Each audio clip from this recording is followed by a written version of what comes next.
Purong pagmamahal.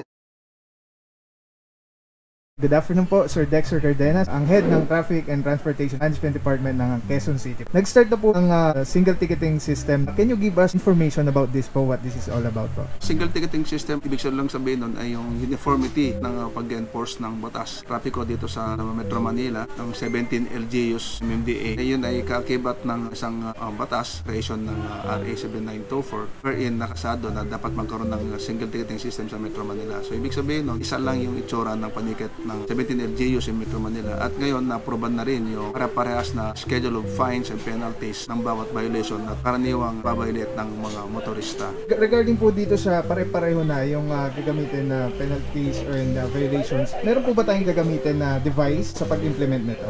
Initially sa phase 1 niya, wala pa yung device natin. So ngayon, yung paniniket, pangkaraniwan natin ginagawa, patuloy pa rin gagawin yun. Nakasanayan na, yun pa rin yung gagawin. Hindi ko kumpiska na lisensya at i-issue lang ng ticket yung ating mga motorista. Ang kaibahan lang ngayon ng single ticketing ay yung uniformity of the enforcement and the schedule of fines and penalties. Pero ngayon, plus demerit points. Nakakonekta kasi yung system natin ng bawat LGU sa database ng LTO. So ibig sabihin nun, kada huli ng bawat LGU and MMDA ay naka-record sa database ng LTO. So ibig sabihin nun, bawat huli merong kaakibat na demerit points. Depende sa bigat ng offense o nagawang violation ng isang motorista, ay doon na katumbas na demerit points na LTO. Yung single ticketing system din ay contestable naman din yon. Pwede mo i-contest within 10 working days. After which, saka lang mag-aalarma sa LTO pag hindi mo binayaran agad or hindi mo kinontest yung ticket na issue sa'yo. Yung demerit po siya napaka-importante rito dahil pag kahit 10 years or 5 years yung validity ng inyong lisensya, ay pwedeng kumpiskahin ng sinamang enforcer ang inyong lisensya kapag may tala sa record na mamigit ka na sa 10 demerit points or meron kang outstanding or hindi binabayarang multa. Pag hindi mo siya binayaran o hindi mo siya kinontes within the 10 working days, yung pangalawang offense mo palagi ay pwede na kumpiskahin din ng iyong lisensya. So yun po yung kaganda ng single ticketing system, kahit saan ka mahuli, pwede mo naman rin siyang bayaran anywhere. Nice. Pwede ka magbayad sa counter ng over the counter ng bawat LGU sa City Hall. Also yung mga payment scheme, electronic payment scheme, nice, katulad ng GCash, Paymaya, and other sa mga bangko na katuwang natin sa e-payment. Sir Dexter, nabanggit niyo po meron na pong parang pointing system itong single ticketing system na to. May posibilidad ba na at a certain point na sobrang dami niya ng violation na ma-suspend or ma-revoke yung kanyang license ng driver? Tama kayo, may limitation siya ng tatandaan po natin ang pagkakaroon ng lisensya isang privilege siya. So ang gobyerno through LTO pwedeng bawiin anytime yung lisensya once you committed the maximum number of demerit points. So initially pag more than 10 mga pwedeng confiscatein and review yung license mo, pwede kang masuspend depende kung anong kabigat ang inyong mga committed violations, or pag umabot ka ng more than 40, that's the time na pwede na sigurong i-revoke ay yung lisensya dahil nga sa sobrang dami na ng iyong violations. So nakagawian dati na bayad ka lang, multa lang, tapos wala na, pwede ka nang takbo lang ng takbo, violation ka ulit, bayad ka ng multa at walang kaakibat na demerit. But this time,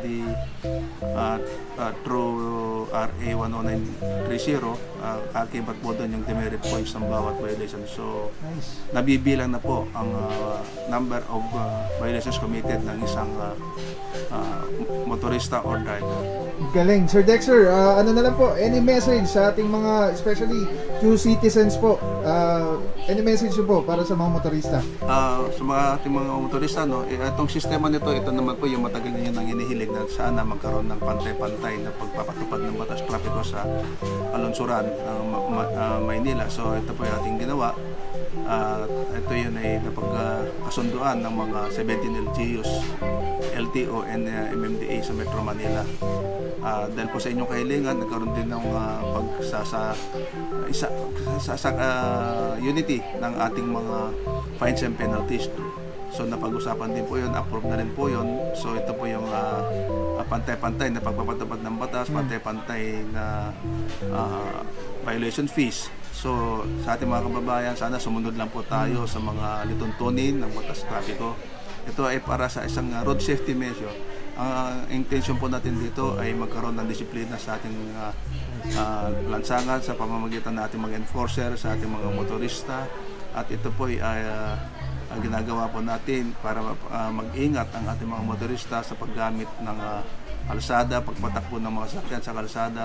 Kailangan sumunod lang po tayo, magkaroon ng kaayusan at disiplina para magkaroon tayo ng maayos ang daloy ng trapiko at mabawasan po yung insidente ng mga banggaan o road crashes na nangyari sa lansangan. Ito po yung number 1 na aim po natin, objective po natin, mabawasan ang occurrence of road crashes in Metro Manila, particularly dito sa Quezon City na napakalaki po yung lawak po ng lugar po namin. So kami po yung umaapila sa inyo, magkaisa po tayo, pagtulungan po tayo para sa kakaunlad ng ating lungsod, para kakaunlad ng ating bansa.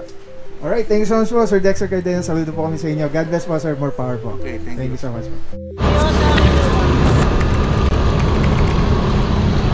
What is up, guys? Papapaw yung puro pagmamahal, mga puro Nubaliches, Barangay Kaligayahan. Meron po tayong complaint. Lungsod Quezon, ating buting Mayor, Mayor Joy Belmonte, Vice Mayor Gian Soto, PPMD Tikas Sipaggaling, Sir Dexter Cardenas. Team leader for today, Mapuro Officer Cortez. Mamaya bigay ko sa inyo yung information about the single ticketing system dahil it's fully implemented na po ngayon. At bigyan po natin ng kayo ng mga detalye galing mismo sa sa team natin kay Officer Cortez. Kuha tayong panayam hanggat kaya natin. Alright, let's go guys. Di pa natin alam kung anong mga lugar yung target locations natin, so antabay lang po. Alright, let's go.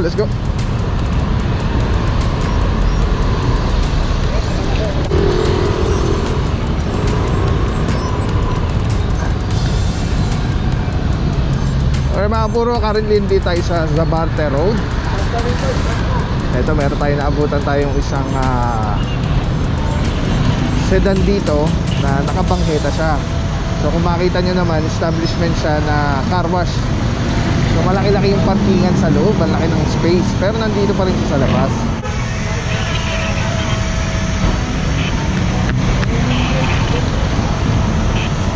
Alright mga puro, orasan na po ito. As per dun sa may mga nagka-carwash dito, hindi daw taga rito itong hindi daw taga rito itong sasakyan na ito.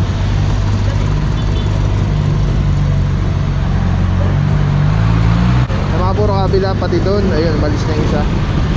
Good morning, bossing.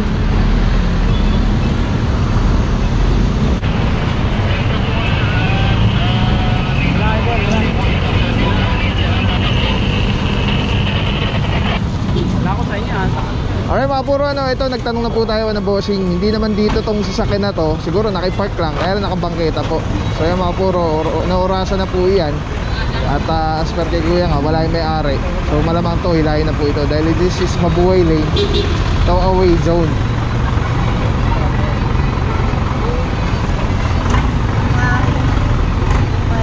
Diyan ha?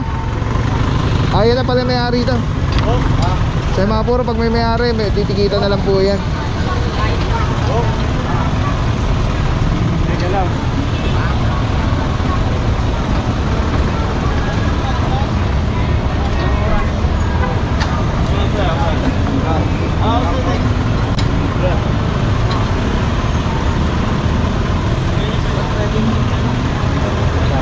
Lalagay na lang doon sa atalyer kasi kanina meron ng tumakay. Driver license po kayo? Meron. Alright mga puro, papatikit na lang po si tatay.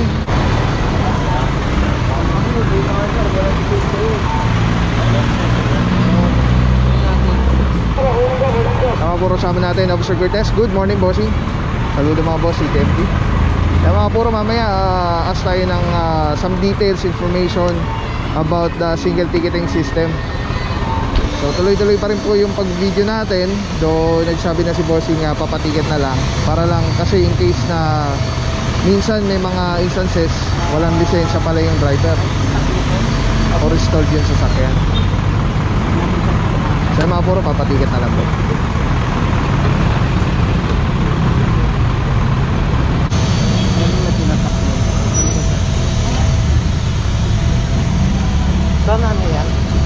sir tutugutin niya? Online po.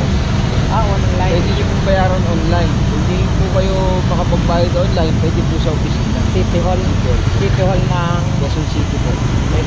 Kami main. Opo. Hindi pwede rito. Magkano yan sir? Process na lang po kayo dun sir sa or Para pagka may idea ako. pag online nyo, nandun naman po yun, lalabas naman po. Hindi ko naman mag-online. Eh, mamaya, sabihin niya kung magkano po. Baka marot ako. Eh sir, ituturo po niyo sir. Turo mo kayo sir kung magkano po. Alright, kaya mga puro malaman na lang po yan dun sa online pagka punta nila dun sa link, nandun na yung details tapos yung kanilang violation at kung magkano. Let's go. Puro dito may natikita na lang. Nakikita. And also mga puro, saan po natin ang puwersa ng barangay. Sa advance pa po tayo dahil alam niyo naman po dito sa Navaliches, dito po sa Quezon City ang deployment po natin ng operation sabay-sabay, hindi po sunod-sunod. Good morning Officer Martin. Kasama natin ang MMDA Seated 1. Ito mga puro, nakabangketa, inabot yung kanyang sakyan. So may driver na lumabas, I think. Okay ba yan kahit nasakit na? O kinain pa rin yung gutter? Kaya yung gather kasi ito Kaya yun nga kung isasakit na dito, okay na. Kaya sir, kung nasa labas pa rin. Kasi ito yun eh, oh. Ito yung sadyok eh, oh. Kaya nga sir, kung nakasakit ka na dito, abot pa rin. Makikita nyo naman sir kung lalabas yung uso nito eh. Siguro, kung parating yung pagano. Hi guys, kasama natin dito Officer Starea. Good morning bossing. And Officer Martin, Officer Spinelli. Yung driver nandun yata sa kabilang side. So ang problema po kasi dito, sana parallel parking na lang dahil nakalawit po yung uso. Pagka lumagpas po na 5 minutes ito, subject po rin pound, probably.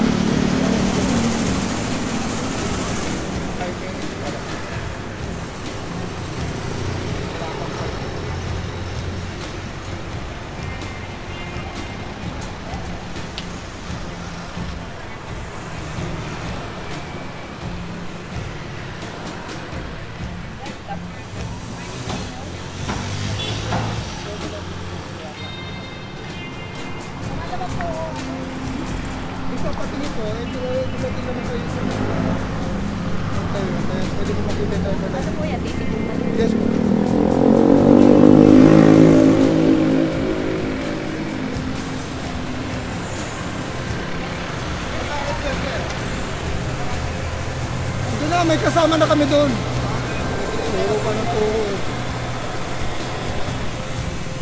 Okay yung mga puro, lahat po ito kapilaan. Yung tinuturo kasi ni Bossing doon, lawit ko yung dalawa. Kasi sakay lawit yung sa pangkita. So tinitipita na po yung currently. Ayun, kasama natin doon ako sa Francisco. Kasama rin natin dito ako sa Alvario. Tapos ito po, titipita na lang dahil may driver naman.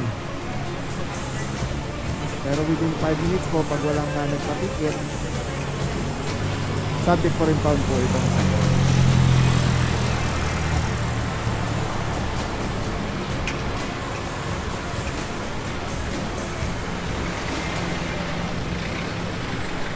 Ay mamaya mga puro, bigay ko sa inyo yung details dun sa posted na information na binigay ng MMDA with regards sa single ticketing system.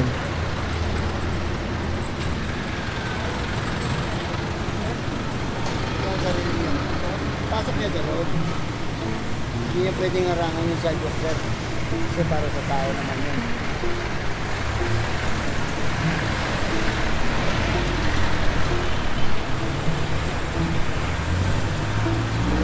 Yung po may ari sir, yung po may ari. Ay, binito sir. So pagtignan natin kasi kung naman tayo yung driver license yun.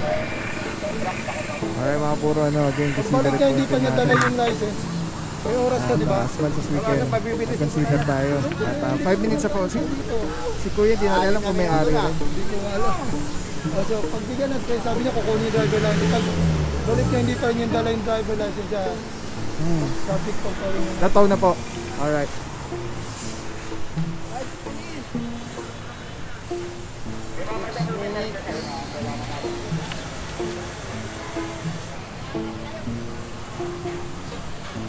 Okay, mga puro doon, mga po, kita na rin po. Andun na si Officer Lopez, sama si Officer Francisco. Dalawa po yung sasakyan doon. Tapos dito naman, inaantay pa rin natin yung lisensya para magpatiket na lang dito yung may-ari ng turing na ito ng sasakyan.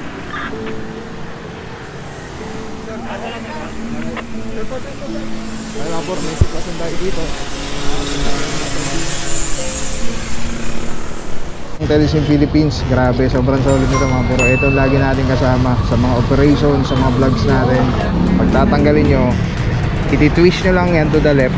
Tapos ayun na, pwede mo ng handheld camera na siya. Tapos, ang ganda, diba? Hindi ka mukhang ano, parang may nakasabit sa'yo na weird. Ganda, ganda ng kulay, pogi-pogi pa rin. Ayan. So, kasama rin natin lagi yan, Telesin na phone holder and Telesin na mount dito. Hindi ko alam po ano tawag dito. Alright, Telesin number 1. Let's go, purong pagmamahal. Maraming salamat sa iyo. Walang papapaw. So thank you so much sa walang sawang support, tiwala. Wala akong masabi kundi thank you so much. Thank you sa Panginoon at ingat kayo palagi. Again, kung wala akong papapaw. So thank you so much. God bless you. Purong pagmamahal. Thank you so much. God bless.